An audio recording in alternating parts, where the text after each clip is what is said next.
Shane Murphy here, entrepreneur and restaurant marketing expert. Welcome to the Restaurant Rocket Fuel podcast, where we discuss marketing strategies that leading restaurateurs are using to grow and expand their restaurants.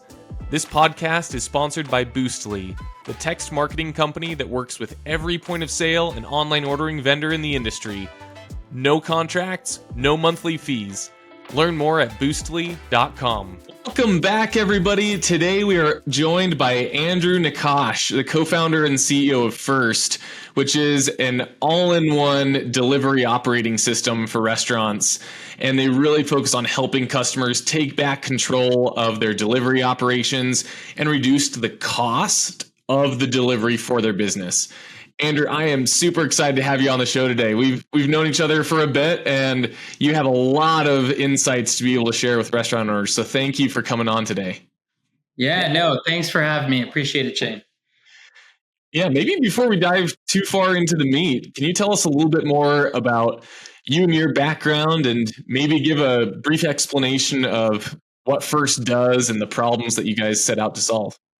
For sure. So when we first started the company, so there's 4 co-founders, right?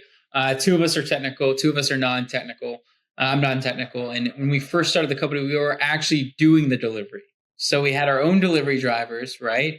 And we went from, one market at our home university, in Temple in Philadelphia, and we grew that to 10 markets over the span of 4 years. And so that was the first 4 years of the company. We got into Y Combinator, got to 50,000 deliveries a month. And then at that point, mid-COVID, it just became too hard to scale that business.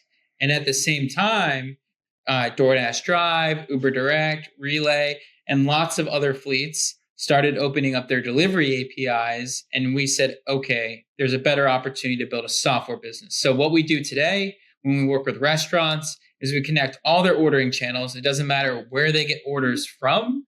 And we bring that all into First, where then a restaurant can choose to send those orders out to whatever provider they want. So they can get an order from Grubhub and send it out to their own driver, or send it out to a fleet like DoorDash Drive. And are those orders generally coming like from their direct online ordering, and then they're farming out the delivery logistics from there? Typically, they come from all types of channels. So we support over 30 different integrated ordering channels.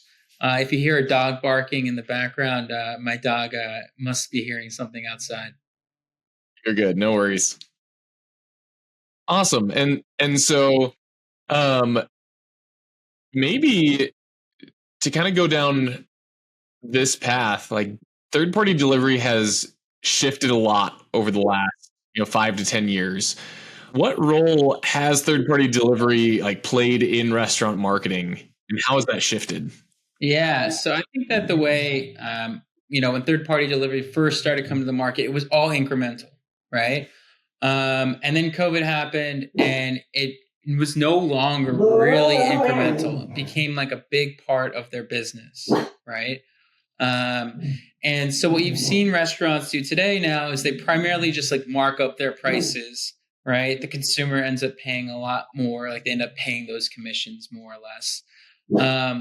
And what we're starting to see now is restaurants are really starting to evolve how they use those third parties more as a lead gen channel, right? Where I can get orders from Grubhub, but then choose to deliver them however I feel. And I get to know who that customer is. I know it's Shane Murphy. I know he lives at 1000 Broad Street in Philadelphia. Yeah, because this is largely coming from the cannibalization that has happened as the third parties have gotten more established through the years.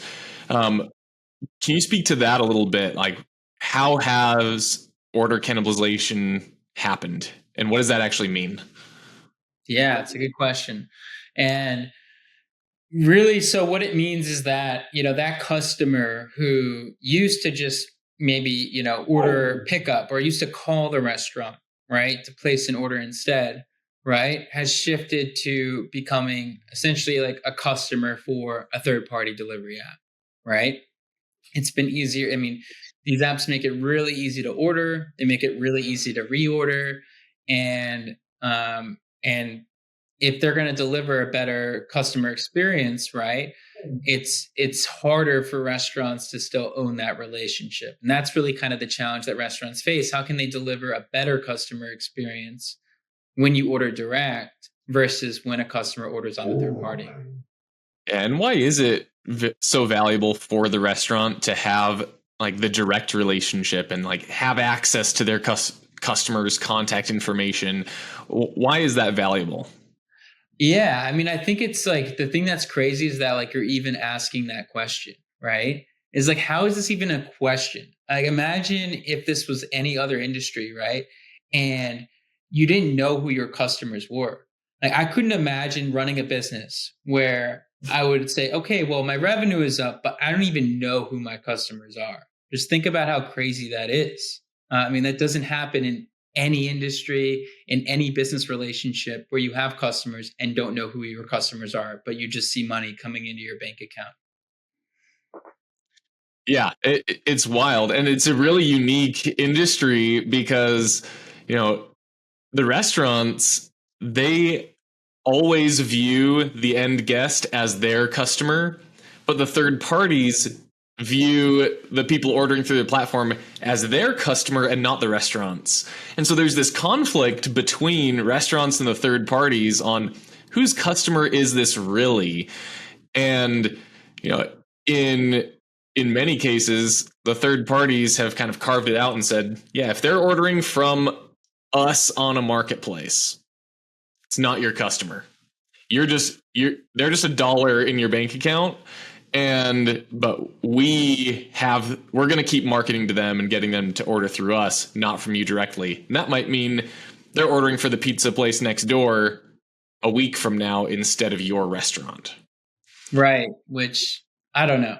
I think the thing that I think about is, you know, if you put your consumer hat on, right? It's not like I'm buying a commodity like tissues, right? Where I don't really care what the brand of those tissues are. Tissues are tissues, you know. I Yeah. don't really think Kleenex is that much better than the next guy. It's just a tissue, right? But like if I'm buying food, right, and I'm buying hot food coming from a restaurant, like it's not a commodity, right? I'm buying Panera, I'm not buying a panini, right? I'm buying a certain food and I'm expecting it to taste a certain way. And if it's a good experience, I'm going to order again, right?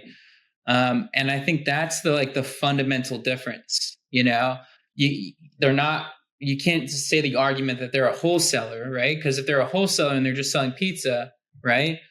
Well, then I mean, it's not like brand. It's not like third party delivery pizza, right? Yeah. It's Papa John's, right? And you're ordering that. So that's just my 2 cents. Yeah, I think that's like almost the heart of the age-old conflict on whose customer is this. And in reality, the answer is both. And that leads to pros and cons with the third parties where you do get exposure. And in today's world, you have to essentially be on these parties to maintain your market share. But what you've been talking about as well is the importance of actually owning your customer and getting access to some of that information so that you can maintain your margins. How in like real world practicality does a restaurant owner strike the balance of getting the benefits of both worlds, the positive benefits of being on third party platforms while reducing their costs associated with delivery along the way and having that direct relationship? It's a great question, right? I don't think I have like a silver bullet. But what I would say is that, I think it kind of starts with understanding their unit economics as a restaurant, right? And understanding like what does profitable delivery look like? Like you should understand how much money you're making after you pay out the third parties, after you pay your labor, after you pay for food costs. and you should understand what your bottom line margin is, right? And then it's almost like you just like you go backwards from there, right? You then say, okay, well, I know that I want to be able to make, you know, $2 in bottom line margin, right? Or $3, right? I'm going to make $3 in bottom line margin, and my average order value is going to be $30, right? Okay, my food cost is going to be 9, right? My labor cost is going to be 9, right? So $18 for food and labor, which leaves me with $9 as my kind of cost that I can attribute towards everything else, right? And then from there, how I look at it is, as a restaurant owner, like if I was a restaurant owner, right, I would, try to be conscious of like, okay, how much can I mark up? How much am I going to have to mark up to make sure that I can still make my net margin that I need to make, right? Yeah. And again, I think that things are going to change overall. Like if I had to predict the future, I think that it's going to be more transparent in the future, for restaurants and for diners. I think that's kind of like, and for delivery drivers, like overall. I think the big challenging thing in the market is like there's a lot of reasons why, DoorDash and Uber and Grubhub, they have to charge high commissions because it's expensive. You have to Yeah. pay a delivery driver to deliver food, and it's very hard to do that efficiently, right? And then when you have other things happen like consumer fraud, right? Driver stealing food, these kinds of things happen, and they don't have to happen a lot to make it really expensive. And I think that's like the challenge. I mean, I'm sorry I'm not answering your question more directly, but I think really what it comes down to, if I'm a restaurant owner, I want to know how much money do I want to make, right, on a third party order versus someone who walks into my restaurant, on a percentage basis, and then just go up from there. Make sure you bake in enough markup to cover the marketing fees you need to without turning off customers. It's a balance. Yeah, and I think that that's a really crucial balance that you're highlighting, because you can use these to your advantage, and you can preserve margins along the way, but you have to be thinking about the margins. I think that's probably mistake number one with managing your third party delivery, is you don't think about your margins, and you look at the bank account at the end of the month and think, yeah, I got X $1,000 through third parties, and well, what actually was kept in the business stayed about the same as last month, and I don't get it. But if you think about it from this unit economics perspective that you're walking people through, you can make it very profitable. You can adjust the prices that you have on the third parties. You can use a company like First to help facilitate some of this as well. You know, how does First actually enable people to reduce their cost of delivery? Yeah, it's a great question. So when we work with a high volume delivery restaurant, right? So say we work with Joe's Pizza, right? And our best customers are restaurants that are doing at least 30 deliveries a day across all their third parties, right? So call it 1,000 deliveries a month, right?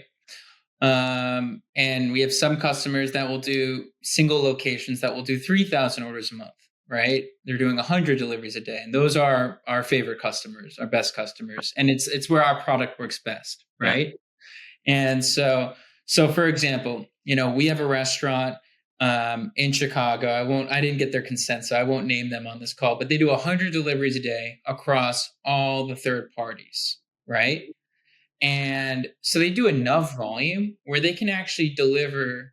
They're essentially able to aggregate a lot of volume, and when you can do that, you can do a few things. One, you'll switch to self delivery on third parties, and typically, if you're paying like a 25% commission, right? It'll go down to somewhere between 11 to 15%, right? So their commission structure immediately, their commissions are going to go down quite a bit, right? But they still need to pay for a delivery driver, right? But here's the big kicker. When you switch to self-delivery on third parties like Grubhub, Uber, and DoorDash, you can charge a delivery fee that you keep. So instead of that delivery fee going to DoorDash or Uber or Grubhub, so say I'm a restaurant and I was paying 25%, right, in commissions, and my average order value is $40. That means $10 is going to go to the third party. Say I got it reduced to 10%, right? Now I have $4 going to the third party and I have $6 in commission savings, right? And then the kicker on top of that is I can charge a delivery fee. So I may charge a $3 delivery fee to the diner, right? So now I'm charging a $3 delivery fee to the diner, and maybe it costs me $6 to do the delivery, right? So consumer's going to pay 3, I'm going to pay 3, but I saved 6 from what I was paying the third party, right? So now that I saved 6 from what I was paying the third party, I'm going to take $3 of that to pay my driver, right? But I'm going to have $3 in savings that goes right to my bottom line, right? So when you have that kind of savings, and restaurants, I mean, if you're at a 10% bottom line margin, like that's good in today's world, right? And so if you have $4 and what your bottom line margin is on a $40 order, right? And it goes from 4 to 7, that's material, right? That pays for a lot of stuff in the restaurant. Absolutely. I love that because it's not like these delivery channels are often marketing channels for you. And even when you're doing your own marketing and you're trying to drive people to your online orders and maybe dispatching other delivery drivers, but you have to be thinking about, how do I make my marketing profitable? How do I increase the money in the bank account even without having to increase the volume that you do as a restaurant? And what you're describing are the strategies to do that and to maximize returns. So this is a phenomenal conversation. I'm curious, when you just look at experiences that you've had and seen and gotten exposure to recently, maybe what's one or two of your favorite marketing strategies that you've seen restaurants employing lately? Yeah, no, it's a good question. I think, and then one more thing I would add on that, like previous point, is that find whether you're using whether it's your accountant or someone, right? We'll do this for restaurants, right? We work with about 2,000 restaurants today, right? And when we work with a restaurant, one of the things that we'll do, if you ask us, right, is we'll do essentially make you a delivery P&L, right? Where you can see how much money you're actually making. And we need to know, okay, hey, tell us what, your labor cost is roughly, tell us what your food cost is roughly. And then we can give you a chart that updates in real time, like every day. Hey, here's what your delivery P&L looks like. And we can break it down per channel and so on. And that's something that whether you're using First or not, I think every restaurant should understand their delivery P&L and have it as a separate P&L really from their kind of dine-in P&L, because it's a different line of business. It's like a different revenue stream. And if you have that granularity, then you know what's going on versus money's just coming in and money's going out and you don't know how to make sense of it all. So absolutely. I just wanted to staple that there. And then I think on the marketing side, what we've seen restaurants start to do is, I think that the best operators out there, they actually want to offer hospitality to their delivery customers too, right? So a lot of times when customers order delivery, right? If you ask restaurants, they're going to tell you one of two scenarios: either that they like the fact that when the customer calls, they can just tell them to call DoorDash, right? Yeah.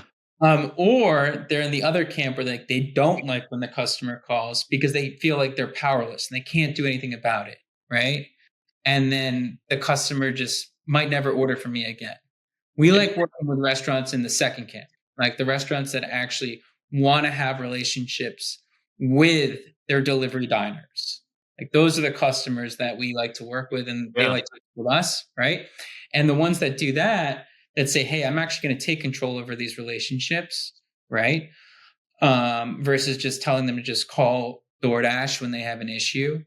And what they do is they'll send out a tracking link to the diner, right? On every order. So they'll send out a tracking link. It's branded with their restaurant brand, right? They often they can include like a promo code. So it's a lot like what restaurants have done for years, where they'll put like a flyer in the delivery bag, right? But you don't know like how many of those flyers actually ever even get seen, right? Yeah. Whereas everyone looks at a tracking link, right? If I get a tracking link, I got to see where my food is. I mean, my food's on the way. I'm hungry. If it doesn't come, we're going to have problems. And so they use that tracking link as a way to say to the customers, hey, look, you know, give us feedback and we'll give you, we'll give you $5 off your next order, right? And then they can use that as a way to get customers to then order on their own website, right? And that's just, in my opinion, like what the market like deserves or wants is like, how do you help restaurants better, deliver to their diners? And oftentimes those deliveries are still being done by DoorDash Drive or Uber Direct. So it's not like you're saying like, forget third party. You're Yeah. still relying on third party, right? But you're getting more control over the customer experience. And we believe it's better for everyone in the ecosystem. It's actually better for Uber and DoorDash because they don't have to support all those customers as well. And you can better support them when they order direct. Yeah. And that's great. So you talked about two different strategies there for essentially helping to convert third party orders into first party direct orders. One was the age old flyer that you stick in the bags on top of the boxes, and back in the day the delivery drivers used to be told, look and rip those out because you don't want the customer to get that. And I think that happens less now. Like the drivers aren't like ripping stuff out, but it used to happen. But still, a certain percentage of people will see the flyer, take an action, things like that. Another option through, it sounds like a company like First facilitates this, using the branded tracking link and giving people an incentive from that user experience to come and order direct in the future. Are there other ways that people have gone about transitioning those third party orders into first party? Yeah, I think the other ways, like I think that like there's a reason why, like I don't know if I still get direct mail, like often from like third parties, right? And so, if you have those customer addresses, you should use them, right? And I think that like whether you're using First or someone like us, right? One of the main value props of leveraging First is you can turn on more channels, right? So there's more channels out there where they can't do the delivery, right? They can send you orders, right? Especially on the catering side, right? There's lots of companies out there like Cater Cow, Food Up, these where they can send you orders, but you have to figure out the delivery, right? Yeah. And so those are the customers too, these catering customers that are worth a lot more. And so how I look at it is turn on as many channels as you can. Try to get as much data as you can on customer phone numbers, right? And delivery addresses. And then with direct mail, I mean, there's a company called Mailjoy, also actually another Y Combinator company, ironically, right? That they also can do like personalized direct mail. So you can basically upload an Excel sheet where it says, Shane, and it says, okay, here's the promo for Shane, right? And you can personalize direct mail the same way you can like personalize an email, right? Yep. Very easy to do, very cost effective. We're talking 90 cents a mailer, right? To do that, costs nothing. And there's lots of companies that do direct mail. Also, like Kevin from Mailwise. Mailwise is more of like a tailored solution. So there's that. I mean, there's we're on the Boostly show. Obviously, there's Boostly. That's a no-brainer on how you can like leverage your historical customers, right, and have them opt in a compliant way, right? As well as when net new customers come on board, right, and like engaging those customers, marketing them, helping them order direct. The more direct customers you have, I think like Noah from Olo, I think he said something. I remember this quote that just stuck in my head. He said something like the most important metric of like the 2020 decade will be like what percentage of your diners are ordering direct, right? He said something like that. And